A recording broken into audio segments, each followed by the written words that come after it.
Please turn to your neighbor and wave. Amen. Tell her or him how she looks. Now you have to find your own words. Hallelujah. Is she fearfully and wonderfully made? Is she beautiful? Is he handsome? Oh my Lord. Can't be serious. Amen. The Lord bless you. I want to take this opportunity to thank God for the honor and the privilege to stand before you. Thank you, man of God. The Lord bless you. Hallelujah. Kindly, let me request those that are on that far end, please, if you can find a seat on this side so that I can see your reaction. Amen.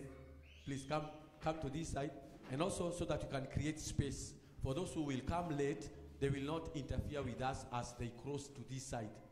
They will set themselves on that side. Hallelujah. Now you have a new neighbor. Amen.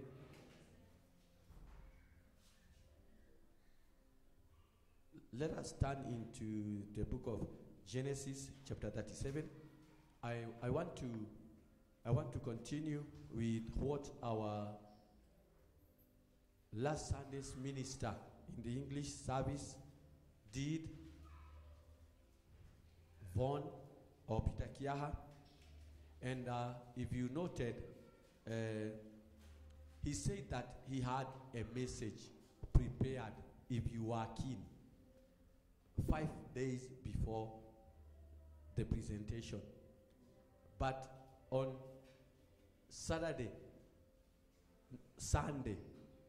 early, around 3 a.m., he was woken up by whatever he said. Hallelujah. But I want to believe it was the Spirit of God. Hallelujah. And the message was changed. He was given another message. And the Lord also had laid that message on my heart. Amen. So, the reason why I have taken that stand to explain to you, it is because I seek your understanding. Amen. That I'm not trying to prove anything. Hallelujah. Amen. And God is good. Amen. Genesis 37. So we will continue with destiny and purpose. And your destiny will preserve you. Your destiny. Whatever God has for you will keep you alive so that you can fulfill it. Genesis 37 from verse 18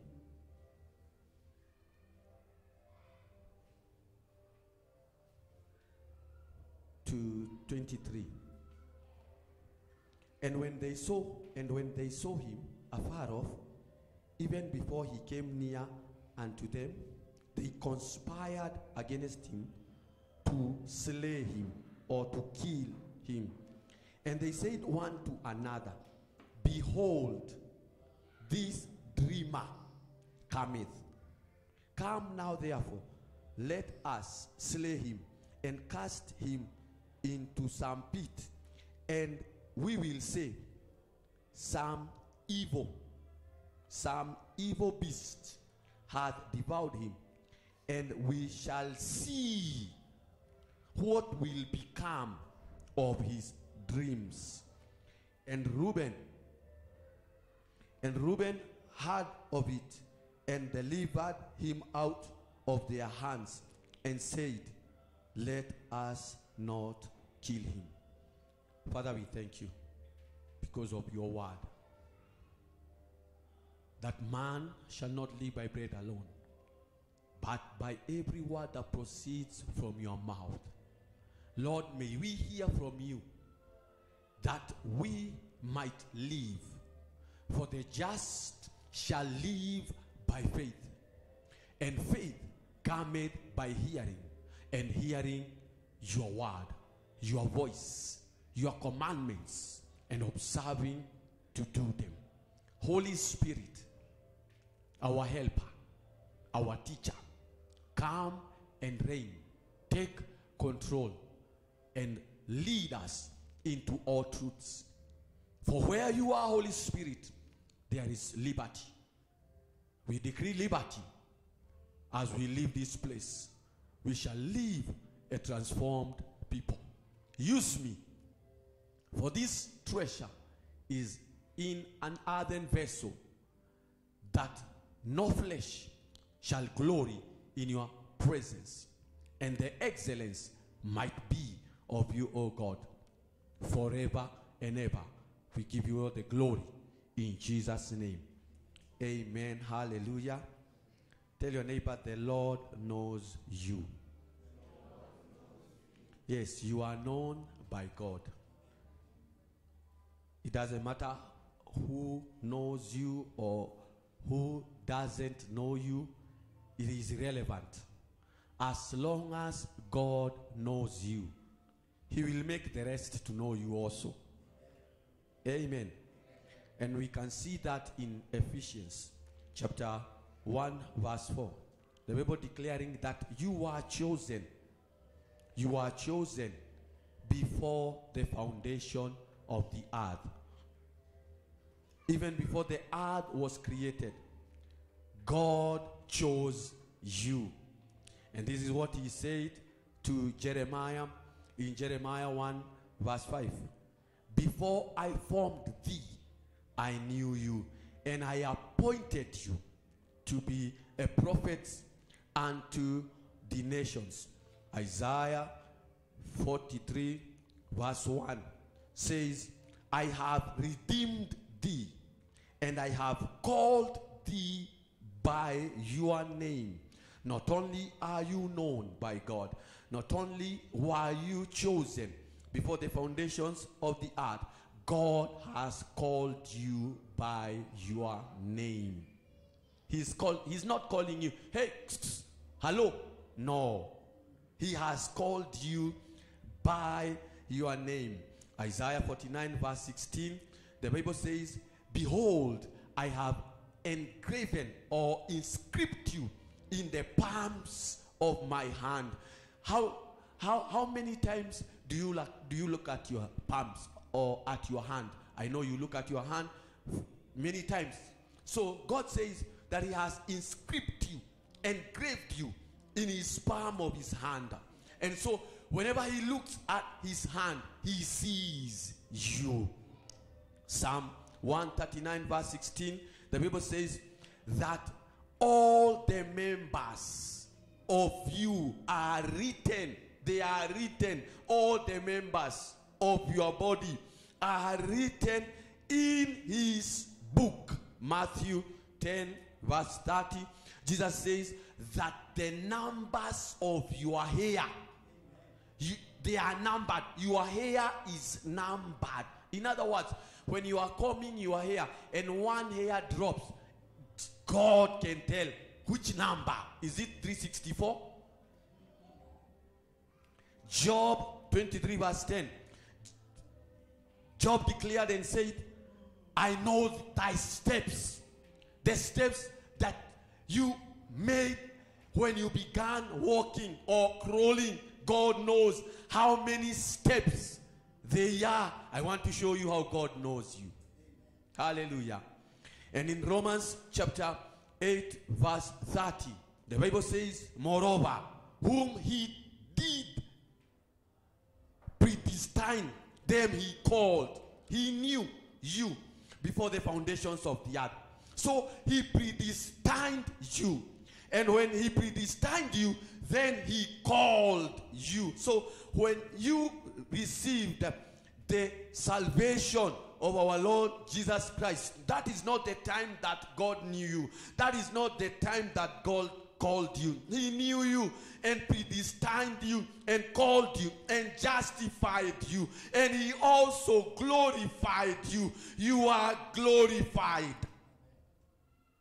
Them that He knew, He predestined. To predestine means a predetermined state. A predetermined state. That is speaking of your destiny. Hallelujah. Tell your neighbor, I have a destiny. And my destiny is predetermined. That state is predetermined.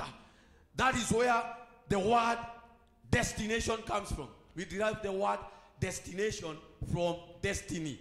Hello? So, when we are speaking of destination, we are speaking of arriving at a place.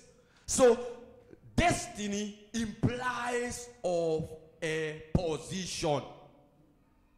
You are a predetermined state, a position. God has a position for you in this world. You are not just floating. You are not here just to float in the life. No, you have a position that has been predetermined. And that position that God has for you will determine your influence here on earth.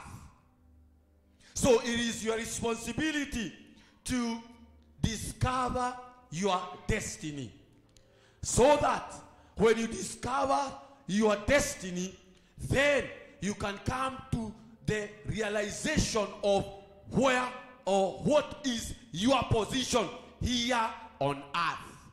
And after knowing your position, then it is your position that will determine your influence, because you have been called in this earth to influence. You have been called to impact generations. You have been called that the ripples of your lives be felt even long time after you are gone. You are a force in this world to be reckoned with. Please don't just leave this world like that. Let those who come before you don't gaze where you stepped. You are a force. Tell your neighbor, you are a force. You are a force to be reckoned with in this world. Hallelujah. Therefore, your destination, there are destinations within the destiny. In other words, there are, before you attain your ultimate destiny, there are destinies within you. So, you can see that in Psalms 84. Psalm 84 verse 7, the Bible says, they go from strength to strength, from faith to faith, or from glory to glory. Every one of them in Zion appeared before God, or achieves his ultimate destination. So they grow from strength to strength, from faith to faith, from glory to glory. Those are destinations within your ultimate destiny. Hallelujah. And destiny, that is your position, so that you can determine your influence here on earth, is connected to your purpose here on earth. It is connected with your purpose here on earth. And when we are speaking of purpose, we are speaking of intention. Why were you created? Why are you here? Why do you exist? Why and what are you doing in this world? That speaks of function. Tell your neighbor, function. Hallelujah. And your function determines your assignment. So you have an assignment. Hallelujah. But you have to discover first your destiny. Because it is your destiny that will give you access to your position. And your position will determine your influence. Then your purpose connected to that influence. the reason why you are here, so that you can function. And in functioning, you can fulfill your assignment. You have an assignment. Tell your neighbor you have an assignment. So we are not here to do church. Hello? Tell your neighbor we are not here to do church. That is elementary. Hallelujah. We are here to influence your destiny.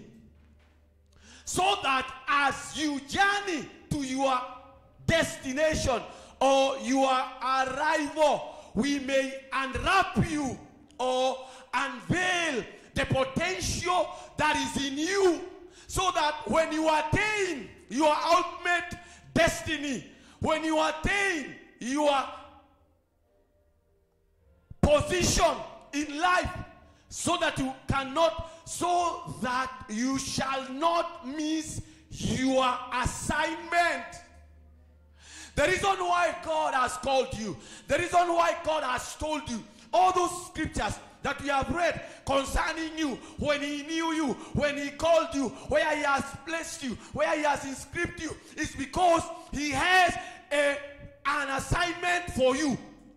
There is an assignment, and there is a possibility for you to attain your ultimate destiny and miss on your assignment. It is the fulfillment of the assignment that determines whether you have success or good success. Whether you are in the will of God, in the good, the acceptable, or the perfect will. God has called you for the perfect will of your life. But your destiny will not determine whether you have good success. It is the fulfillment of your assignment. Hallelujah. The Bible speaks of David in Acts, I think chapter 7 verse 13 or somewhere there, where the Bible says that David served God's purpose in his generation. God called him to be a king. That is the position. That is the predetermined state. To be a king, a position. So that through the influence of that position, because the position has influence, so that through that influence he may be able to fulfill God's purpose in his generation. Not his purpose, not his ambitions, not his plans, not his dreams. But the Bible says categorically that David served God's purpose in his generation. And that is what determines whether you are successful. So God's intention is not for you to attain your destiny, but for you to fulfill your purpose. And he has given you that destiny, which is your position and its influence, that you may function. And that is why the Bible says, speaking concerning Esther, in Esther chapter 4 verse 14, Mordecai, his uncle, told him, who knows that for such a time as this, you are in the kingdom, you are in this place, you are in this position. Who knows? Hello? That deliverance might come through you. Position that you may deliver. Hallelujah. And so, let us take this case of Joseph, where we read Genesis 37 verse 19. The Bible says, when his brethren saw him coming, they said one to another, behold, the dreamer cometh. And they said, let us slay him, let us kill him, and we will see what will become his dreams. So the enemy is not after you to attain your destiny. Because we have said that there is a possibility for you to attain your destiny and miss your purpose. The enemy is after your purpose. The enemy is after your dreams, your visions, your reason why you are here. Hallelujah. He is after your assignment. This is what they say. Let us kill him and see what will happen of his dreams. The enemy is after your dreams. I hear there are those who are called dream killers. May they not be found amongst us. In the name of Jesus. Hallelujah. So, they spoke. This was the dreams that Joseph dreamt in verse 8 and 9. Speaking of the sheaves, when they were reaping, and all his brethren's sheaves bowed before him. And when he told his brethren interpreted the dream for him.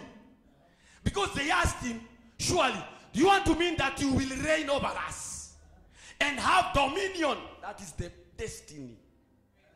That is the position. You are a ruler. He was called to reign and to have dominion. But the intention, the purpose, hallelujah, is much more weightier than the destiny. Although he was called to be a ruler, called to have dominion, that the stars and the moon will bow before him as his destiny. God used dreams to allow Joseph insight into his destiny. I don't know what God will use or he has been using in your life, for you need insight. You need a revelation of your destiny. Hallelujah. Because your destiny, we say, determines your position, and your position determines your influence. There are things that you cannot do when you are in Canaan. There are things that God intended for Joseph, and he could not do them when he was in Canaan, in his father's house, because of the position that he had. Though he had been made a leader in the family, yet that position of being a leader, why do we know he was made a leader? We know he was made a leader because of the coat, hallelujah, that his father gave unto him, the coat of many colors that distinguished him from his brethren. And we all know that this coat speaks of God's favor, or the favor of the Lord. Hallelujah. He was favored. He was chosen before the foundations of the earth, even as you are chosen. But in Canaan, that position of a family leader could not be able to help him to fulfill his purpose. Hallelujah. So, even though his brethren were thinking evil about him, in verse 20 the Bible says, when they saw him and they determined to kill him, they said, some evil beast, this is what we will say to our father, some evil beast has devoured him. And so when Joseph came, in verse 23, the Bible says they stripped Joseph out of his coat. They never stripped the coat out of Joseph. Joseph himself. They stripped Joseph out of his coat, because that is the number one target of the enemy in your life, so that you might not fulfill your purpose in life. He will try to strip you out of God's favor. That God stands of favor. He will try to strip you out of God's favor. And we all know the reason of that coat that they stripped him off. Hello? It distinguished him. This coat is the garment that represented royalty, his weight, and his dominion. It represented. So the enemy will first come after stripping you. Hello. When Adam and Eve ate of the tree of the garden, they realized they were stripped.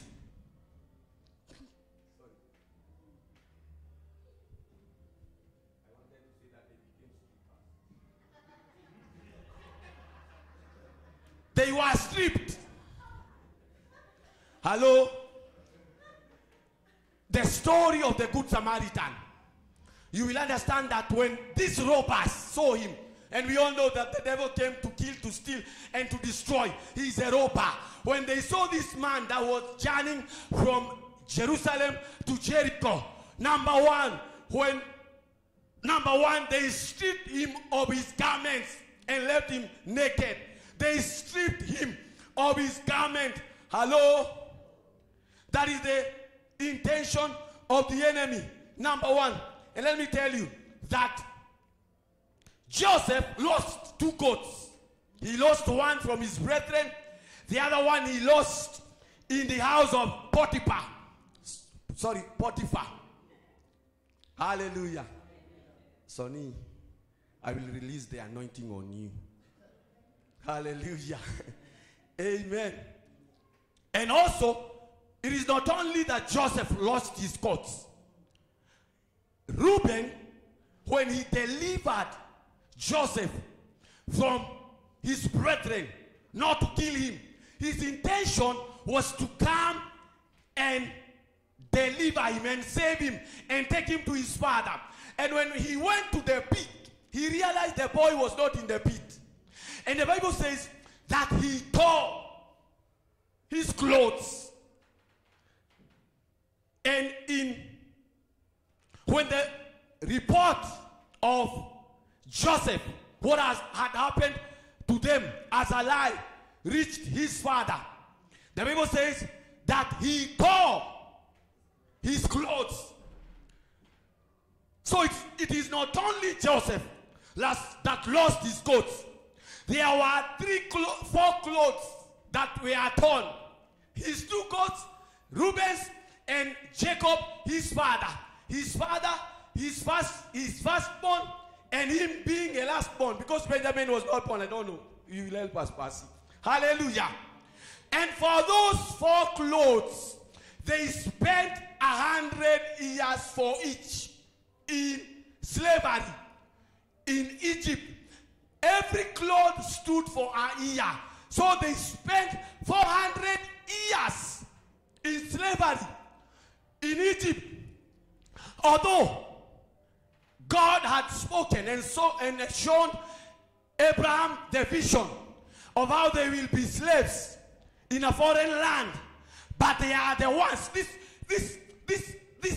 This prophecy, this proclamation was hanging on the air. Hello, seeking for an opportunity to fulfill itself. Hello. Whether good or bad, seeking a position or a door. That's why the Bible says, let us not give the enemy a foothold. And so, in verse 30, when they stripped him of the coat of many colors, the Bible says, they killed a kid of a goat. They killed a kid of a goat. And we all know what a goat represents. The head of a goat. I know you have seen it somewhere. Hello? As a symbol of Baphomet. So it was occultic. Hello? The blood that they shed of a goat. I've never seen anywhere else in the Bible a goat being killed. It was occultic, and so it triggered that word that was upon their lives to go into slavery and activated their journey into slavery. And Moses, for them to be delivered from Egypt, after they had killed a goat, Moses had to slay a lamb. Hallelujah. So it doesn't matter what the enemy is trying to do against our lives. And remember, they testified and said that we will say an evil beast, occultic, Baphomet, this head of a goat, an evil beast, not a wild beast, evil beast has devoured him. So it doesn't matter, hallelujah, whatever occultic orchestrations of the enemy, every demonic activity, and all his diabolical plans against our dreams, against our vision, against our destiny, against our purpose here on life. One thing I have heard the Lord say, that no weapon fashioned against me shall prosper. And when the enemy comes in like a flood, the Spirit of the Lord shall raise a standard against us, against the enemy. And God will make a way where there seems to be no way. They planned to kill him, but God made a way through Reuben and said, let us not shed the innocent blood of our brother. Let us not kill him. God is coming your way in the name of Jesus. No matter the plans of the enemy, he is coming your way. And they threw him into a pit. And in that pit that they threw him was a shallow pit, signifying their lives were shallow. They could not see far. They didn't have visions. They didn't have dreams. They had no purpose in their lives. And that is why they were envious of those that had purpose and vision and destinies in their lives. And they tried to kill him. But the Bible tells me that God will give the wicked a ransom. In my state, hallelujah, God is sending a Reuben in your life. It doesn't matter, hallelujah. Reuben is on your way. And when they threw him into the pit, and then when he was in the pit, he could not look any further, but only up. It is time to lift up your head and look where your help cometh. I will lift up my eyes. David said, unto the hills, from whence cometh my help? My help cometh from the maker of the heavens and the earth. God is your helper. God is your helper. He that has inscribed you in the palm of his hand. He that knew you before the foundations of the earth. He that called you even before you were formed in your mother's womb. He that chose you. He is your helper. He will help you. Hallelujah. And he will send men and women to come and help you in the name of Jesus. Tell your neighbor, God is sending help. And when they threw him into the pit, the Bible says the Ishmaelites, hallelujah, Ishmaelites are coming on my way. I feel as if I am preaching to myself.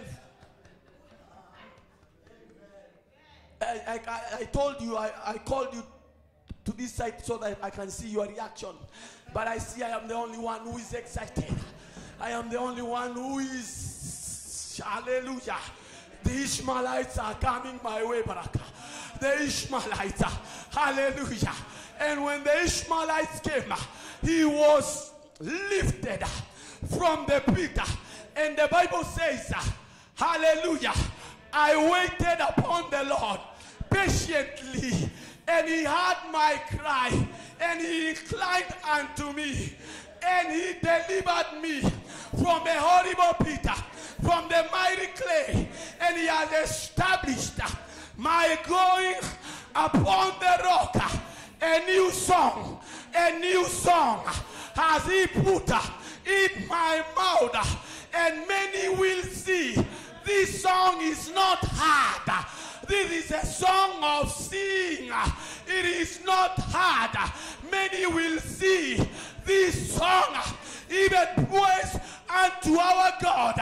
For he is good. His mercies endure forever. I am a product of mercy and grace, preserved by destiny. Hallelujah. Oh yes. And when the Ishmaelites came, they walked home, and Joseph rode. He rode on donkeys. He was lifted and put on a camel. When they were walking, he was riding. It doesn't matter. Whatever they do, they are triggering you into your destiny.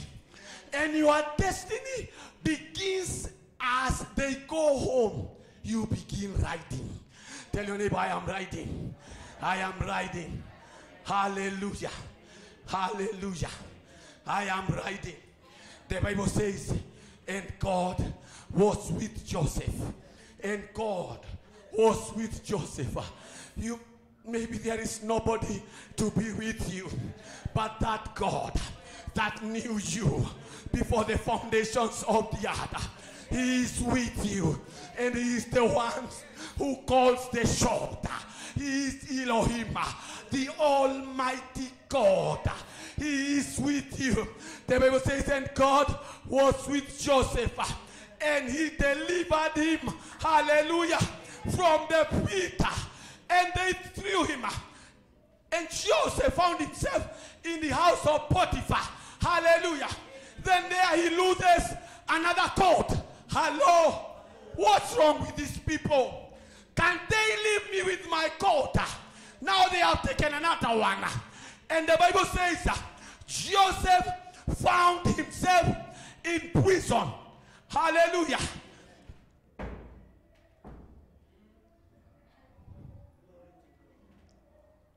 And I heard someone say, the Spirit of the Lord is upon me, for he has anointed me to preach the good tidings unto the meek, the recovery of sight to the blind, to bind the broken hearts, to set the captives free, to open prison doors, to proclaim the acceptable year of the Lord's salvation. Today is the day of salvation. Because he who was anointed, he was anointed to open prison doors. It doesn't matter the prison that you are in today. The doors are being opened, for God is with us. Every door of prison, it doesn't matter whether it is a prison of lack, a prison of want, a prison of scarcity, a prison of poverty, a prison of sickness, a prison of diseases, a prison of infirmities, whatever prison that has kept you confined in where you are, the Spirit of the Lord is upon you. For it is the Spirit that lifts burden, destroys yokes. It is the anointing. Oh yes, prison doors. For all that long, that is what I came to say. That prison doors are being opened in the name of Jesus Christ. Prison doors are being opened. God was with Joseph even in the prison, and in that prison God has the keys. And he has said, behold, I have given you the keys of the kingdom. That whatsoever you shall lose here on earth, it shall be loosed in heaven. Whatsoever you shall bind, it shall be bound. Yes, we have the keys. You have the keys out of your prison. You have the keys. And God is sending a butler. Hallelujah. Because it is a butler and a baker that were in prison. And they dreamed dreams. And Joseph interpreted their dreams. And he said to the butler, you will be restored to your place. But you baker, you will be hanged and you will be killed. And he sent a message to the butler.